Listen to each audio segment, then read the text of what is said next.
All right, bonjour, ladies and genitals. I'm here to bring you a very important, jam-packed episode of A Millionaire of the Moon. We're going to discuss what's going on with Ethereum. We're going to discuss the Polkadot ecosystem and the potential within it, the parachains, and run through a few projects that I think deserve your attention. So if you like the sound of that, folks, stay tuned in this episode. Like, subscribe, comment, and share, and hit that bell icon to be notified of new uploads. As well, let us know down in the comments below what coins you want us to look at next. So folks, let's delve into the video. I called Ethereum to the T. Ethereum was forming this diamond pattern. If you've been following our YouTube, if you've been following our Discord, if you've been following our Twitter, you would have known that I was saying Ethereum was in this diamond. Actually, let's go back to this chart real quick. I was saying we're in this diamond. If we break out bearishly, this is where we're likely to fall down to and find support. That is exactly where we fell back down to, exactly where we found support, and exactly where I was buying more Ethereum and letting our Discord members know what was up. So folks, join our Discord, link for that down in the description below. Now it's time to call the next big move with Ethereum. So I want to run through one potential possibility I see happening with Ethereum. I see Ethereum forming a very macro wedge here. Okay, key resistance levels that we need to get above in order to see bullish continuation is 1720 to 1750. I was saying this is the key zone. This is the inflection point. This is the make it or break it territory for Ethereum. Ethereum above 1750 tells me it's far more likely that we could see bullish continuation. Ethereum below 1750 tells me things are pretty precarious, and there's always the possibility that we can find rejection and go for a further leg down. So this is the key level that we need to get above, 1750 to 1720 Ethereum. Aside from that, I would say 1860 to 1900. If and when Ethereum can get above 1860 to 1900, I think that would constitute a bullish breakout from this wedge, and we would have gotten above major resistance. And so therefore, I think we could see bullish continuation. And typically speaking, the way we chart these breakouts is we take the height of the triangle, the height of the wedge, and whatever placement we break out, we typically move the height of the wedge to the breakout point. So assuming we break out here, could we see Ethereum, $2,560? I think something like that is possible. So given this wedge here, I think Ethereum's likely to see a breakout within the next 2 weeks. Within the next 2 weeks, I think Ethereum's likely to break out. I mean, we could, make this further and say 19 days max, but I think it's far more likely that roughly within the next 2 weeks, Ethereum breaks out. Now, I drew a Fibonacci extension from the bottom of this macro impulse to the top in the retracement, and you can kind of draw this a few different ways. But I kind of like the way this Fibonacci extension is set up because the 2432 is pretty close to the price target given the height of the wedge here. So anything around this range, I do believe is likely, depending where we break out, I think will change my price target here. But assuming we break out roughly here, I think $2,400 to $2,600 for Ethereum in late March makes a lot of sense. Let's just go with the most conservative case. Let's just say $2,400. Okay, well, from this breakout zone, if we assume that Ethereum is likely to break out around here, from here to $2,400 is roughly a 32% movement upwards. Let's see, when was the last time Ethereum made a 32% move to the upside, and how long did it take? Last time Ethereum rose 32% was here. This peak to this candle right here, that was a 32% move to the upside. How long did that take? It took 19 days. So if we break out around here, I think something similar could happen. Now, this isn't the end-all be-all, but it's just a factor to kind of roughly gauge how long a move to the upside could take. So let's assume we break out bullishly. Let's assume we break out bullishly around here. I think Ethereum could reach $2,400 to $2,600 late April, early May. That is my price prediction for a bullish breakout from this wedge in late April, early May. Folks, hear me now, quote me later. If we break out bullishly from this wedge, if we start to break above these key resistance levels, I think a $2,400 to $2,600 in late April, early May makes a lot of sense. I sure as hell been buying this dip, but you do you, boo. Moving on. Kind of a bit of a downer for Ethereum. Optimistic rollups has been delayed to July. So for those who don't know, optimistic rollups is a layer 2 scaling solution for Ethereum that aim to increase the transactions per second from tens to thousands and improving some gas inefficiencies. So it's been delayed, it's been pushed back. Not the greatest, but we still have the Berlin hard fork mid-April, April 14th, April 15th, which also aims to improve some gas inefficiencies with Ethereum. But folks, we have a lot of improvements coming to the space that are bound to act as bullish catalysts for not only Ethereum but altcoins as a whole. We have the Berlin hard fork. We have optimistic rollups. We have EIP 1559, a deflationary mechanism looking to be introduced, I believe in July, I believe in the summer. And then we also have Uniswap version 3, which aims to make some changes to liquidity pools and also make transactions cheaper. So lots of bullish catalysts for Ethereum in the altcoin market coming through these next few months. Now, folks, I want to talk to you about the Polkadot ecosystem, kind of the architecture of it. Oh, we need to be following Phala and Winia and Subscan. Also, follow our Twitter. Give our Twitter a follow. We constantly post new stories that are interesting. You guys need to be aware of, and just some just general crypto stuff. So give our Twitter a follow. Link for that down in the description below, folks. But bottom line, shit's going up right now. We were nearing neutrality in terms of the fear and greed index. You want to be buying when people are scared. So I was telling our Discord members I was buying the dip, and now things are starting to recover a bit. People are starting to get greedy. So but point being, I think there's opportunity even still. Things, a lot of altcoins have recovered quite a bit, but I still think there's plenty of opportunity. So let's run through that, folks. Let's talk about the Polkadot ecosystem.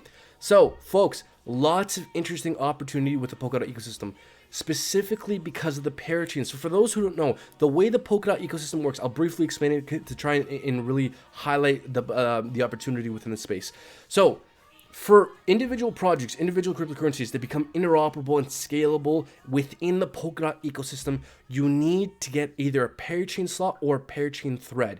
You do so by either staking Kusama or Polkadot. So that's why I really like the Polkadot ecosystem and the utility built into Kusama and Polkadot, because projects essentially have to buy Kusama and Polkadot in order to stake it and gain access to the interoperability through the parachains and the para threads.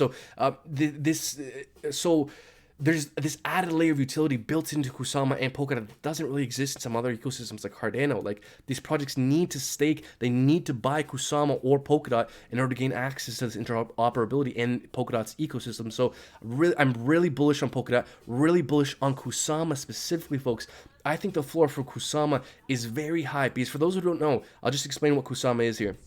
Kusama is different than some of the other Polkadot projects. It's a layer on top of the Polkadot ecosystem. It's built into the architecture. It's not just an add-on. It's not just a parachain. So Kusama is the canary chain, where essentially all the improvements to the Polkadot architecture go to first. So when projects want to become interoperable in the Polkadot ecosystem, they either stake a parachain through Kusama or through Polkadot.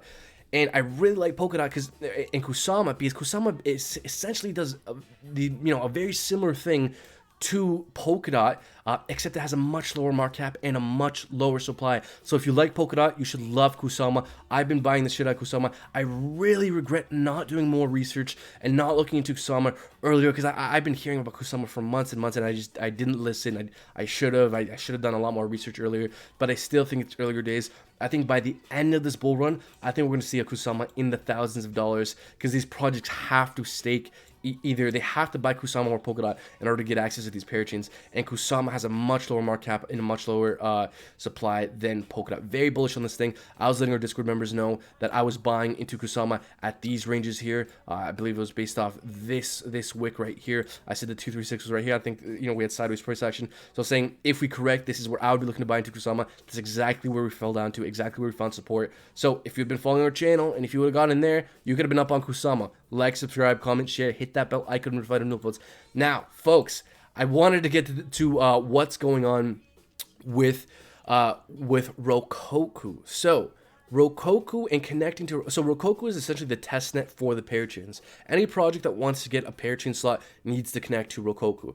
And so we've now gotten a few projects that have successfully connected to Rokoku. Darwinia, Phala, Akala, Plasm, and Kilt Protocol have all successfully connected to Rokoku. I think any project that gets a parachain slot, obviously none of this is guaranteed, folks, but is bound to do very well. It's a giant catalyst. Any Polkadot project that gets a parachain slot is, in my opinion, is likely to pump. It's one of the largest catalysts a Polkadot project can get, is successfully getting a Parachain slot, because it's what makes you interoperable within the ecosystem. It's what makes you a Polkadot project or a Parathread.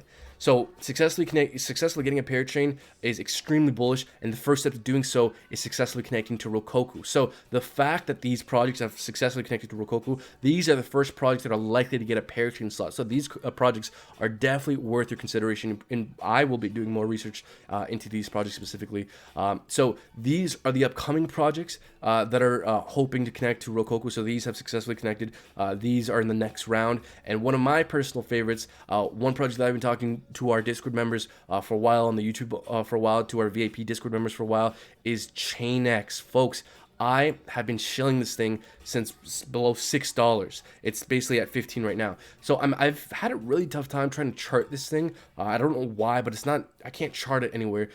Anyways, we're right up against historical resistance here at $15. So if and when we can get above these highs here, I mean, I think it's obvious that we can see bullish continuation here. Low-ish market cap, 142 million. So there's a lot about this project I like. I think it's a matter of time before it eventually gets a Parachain slot. I think in terms of the projects that are most likely to get a Parachain slot, Chainx is one of those that I think are very likely to eventually get one. And for those who don't know, what Chainx does is Chainx is the bridge that allows Bitcoin to move within the Polkadot ecosystem. So you plug in, your Bitcoin into the Chainx ecosystem, it'll spit out, I think, XBTC or yeah, basically just a wrapped version of Bitcoin, and then you can move that in the Polkadot ecosystem, do some DeFi stuff, do whatever you want. So that's what Chainx does. Rend is a very similar thing, but I like Chainx a lot, low market cap. Also, Phala network. Phala is a privacy layer in Polkadot. So it essentially allows smart contracts to do smart contract things in privacy, basically. Like, there's tons of fancy terminology. That's what it is. That's what it does. It successfully connected to Rokoku. It, again, is a lowish market cap, 180 million. And the technicals look very interesting right now. And if it gets a Parachain slot, I think it's, again, not a guarantee. Nothing's a guarantee, but I think it's very likely to pump. It's a giant bullish catalyst. So Phala has been constantly forming these descending triangles, and every time it breaks out of these descending triangles, we have quite a large pump. Descending triangle, pump. Descending triangle, pump. Descending triangle, and it seems like we're breaking out currently, although we're getting rejected off these highs here and the 618. So if and when Phala can get above $1.10, I think this can see bullish continuation. I think the minimum price target is $1.20. So maybe that's not the highest return on investment potential, but hey, as a trade, this could look very interesting. Like, as soon as we can get above and hold $1.10, I think $1.20 is pretty close to a guarantee. Nothing's a guarantee, but pretty close. If we take the height of this descending triangle, move it to the breakout point, that lines up pretty closely with $1.20. And one thing you can do whenever you're trying to line up your lines here, your Fibonacci extensions, whenever you're trying to line things up and there's a bunch of wicks, you don't clearly know where to place it, I like going to the line chart, and going to the line chart helps you place where to put your resistance lines and all that good stuff. So taking the height of this to the breakout point, I think $1.20 is probably where we're going to go eventually here.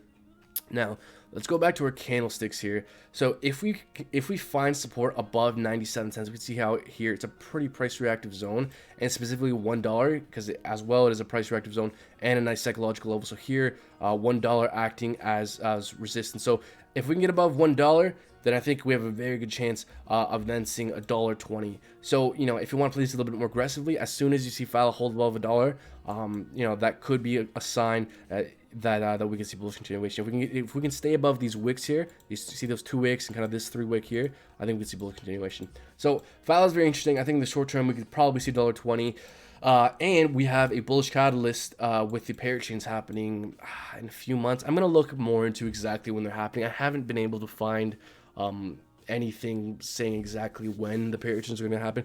If you happen to know, if you know an article that points towards when the Parachain auctions are going to be, please leave it down in the comments below. And as well, let us know what coins you're interested in looking at next. What do you guys want us to do TA on? So, folks, I kind of try to briefly describe the Polkadot ecosystem, some of the interesting players within it. Again, folks, if you want to gain access to these projects before they really pump, join our VIP Discord. You get access to our Patreon, link for that in our description.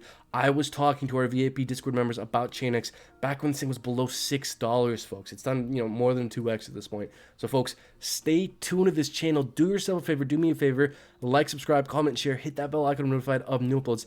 If you like what we do, you want to support us, join our Patreon. Link for that down in the description below. Folks, I've really tried to distill for you some of the most important takeaways and key things when it comes to the technicals and news stories and the opportunities with Ethereum and the Polkadot ecosystem. So do me a favor, you know what to do, like, subscribe, all that good stuff. Thank you so much for watching, folks. I'll wrap it up here. Until next time, take care.